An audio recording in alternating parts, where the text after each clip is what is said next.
Саламатсыздар ма студенттер, бүгінгі сіздермен өтілетін жаңа тақырыбымыз Азия ойындарының даму тарихы, яғни Азия олимпиадалық ойындары туралы өтетін боламыз. Азия ойындарының даму тарихына келетін болсақ, Азия құрлығындағы спорттық интеграция мен бірлікті бейнелейтін маңызды кезеңдердің бірі. Бұл ойындар Олимпиада ойындарының азиялық нұсқасы болып саналады және спорт арқылы елдер арасында достық пен ынтымақтастықты арттыруға көздейді. Екінші дүниежүзілік соғыстан кейін Азияның бірнеше елі тәуелсіздік алды. Көптеген жаңа ел өзара түсіністікті нығайтуға көмектесетін жарыстарды жаңа түрлерін жасағысы келді. 1948 жылғы тамыз айында Лондонда 14-ші Олимпиада ойындарының барысында Үндістан Олимпиада комитеті өзінің басшысы Гуру Дут Сонди тұрғысында Азия спорт командаларының басшыларының Азия атлеттік федерациясын құруға келіскен. Азия ойындарын өткізу идеяларын талқылауды ұсынды. 1949 жылы ақпанда Азия ойындарының федерациясы құрылды. Бірінші Азия ойындары Нью-Делиде өткізілуге шешім қабылдады. Жалпы ойындардың жалпы ұзақтылығы ашылу және жабылу салтанатына қоса алғанда кем дегенде 7 және 16 күннен артық емес болуы керек болып табылады.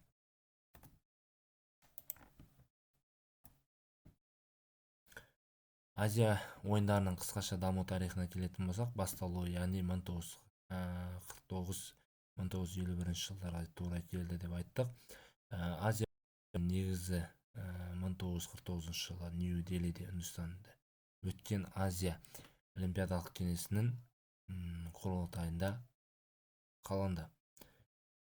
Кеңею және тұрақтылық кезеңі деп есеп алынды, яғни 1960-1980 жылдар аралығын ойындар тұрақты түрде 4 жылда бір рет өткізіліп отырды. Қатысушы елдер саны өсті, жаңа спорт түрлері қосылды, жеңіл атлетика, жүзу, футбол, күрес және тағы басқалар сияқты. Және 1962 жылы Джакартада, Индонезияда өткен ойындарда саяси кикілжіңдер байқалды және Израиль мен Тайвань қатыстырылмады.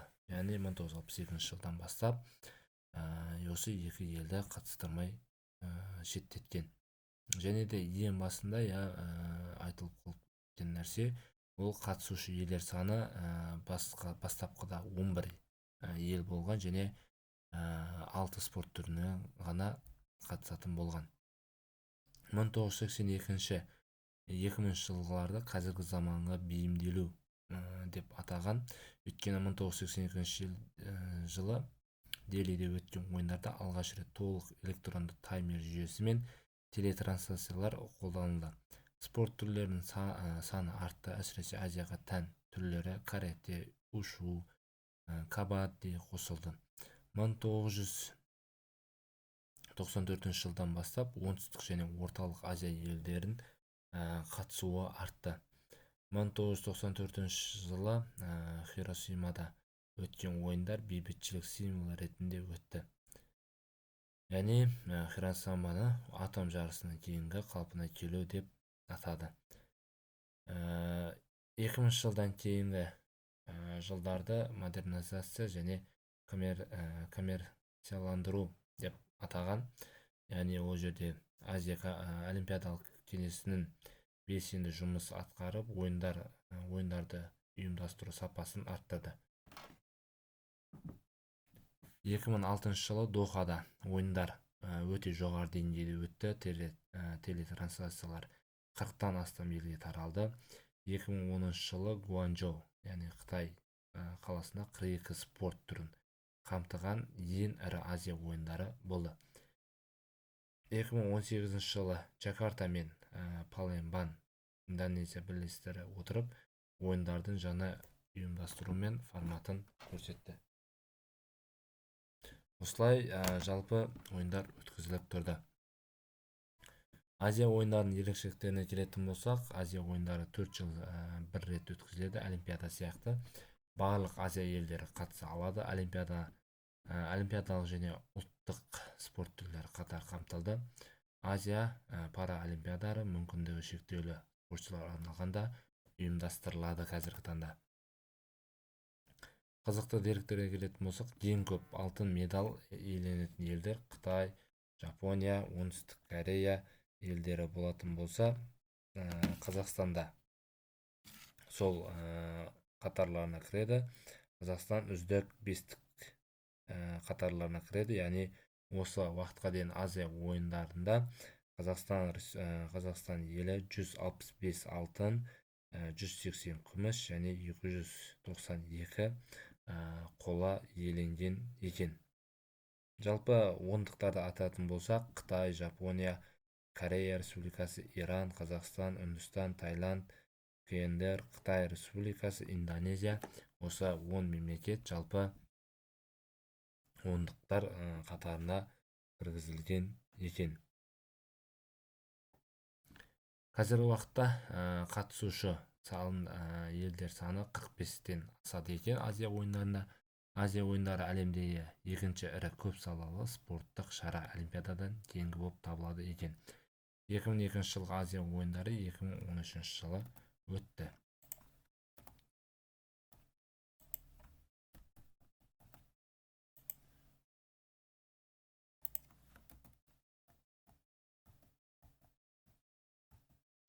Тағы айтатын нәрсе, бұл жерде Қазақстан елінде де Азия ойындары өткен, бірақ ол қысқы спорт түрлерінен. Жалпы олимпиадалық ойындарда, Азия олимпиадалық ойындарда тек қана жазғы емес, сол қатар қысқы параолимпиада ойындарда өткізіліп тұрады. Сол 2011 жылы Қазақстан елінде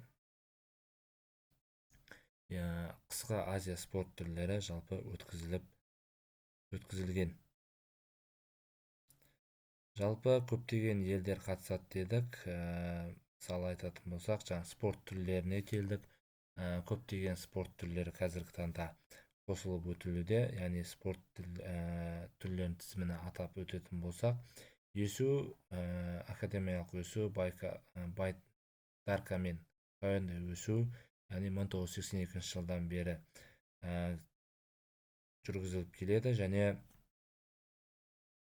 бадминтон деген спорт түрі бар. Ол 1962 жылдан бастап. Баскетбол әрқашан бірінші олимпиададан бастап өткізіліп келеді. Бейсбол 1994 жылдан бастап. Азия ойындарында тағы бір атап өтетін болсақ, 1998 және 2000 жылдар аралығында бильярд ойыны өткізілген екен. Осы 12 жылдың ішінде өткізіліп, одан кейін 2010-нан бастап олимпиада ойындарына енгізілмеген екен. Бокс 1954 жылдан бастап. Боулинг спорт түрі де өткізілген екен. 1978 жылы, 1986 жылдан бастап. Волейбол 1958 жылдан бастап. Қол добы 1982 жылдан бастап. Гимнастика 1974 жылдан бастап. Гольф 1982 жылдан бастап. Дзюдо 1986 жылдан бастап. Джиу-джитсу деген спорт түрін білесіздер. Сол спорт түрі де 2018 жылдан бастап Азия ойындарына қосылған екен. Каратэде 1994 жылы қосылған. Крикет ойыны бар. Крикет ойыны 2010-2014 жылдары қосылған екен. Күрәш деген ұлттық спорт түрлері бар. Олар 2018 жылдан бастап қосылған екен. Шахмат ойындары да жалпы қосылған екен. 2006-2010 жылдары қосылған екен. Жалпы осындай спорт түрлері қосылып, азиялық ойындар өткізіліп тұрады. Жалпы айтатын болсақ, осы қысқа ғана, яғни қайдан шыққан, қандай елде қатыса алады, қандай спорт түрлері қатысатын барлығын жеткіздім. Назарларыңызға рахмет.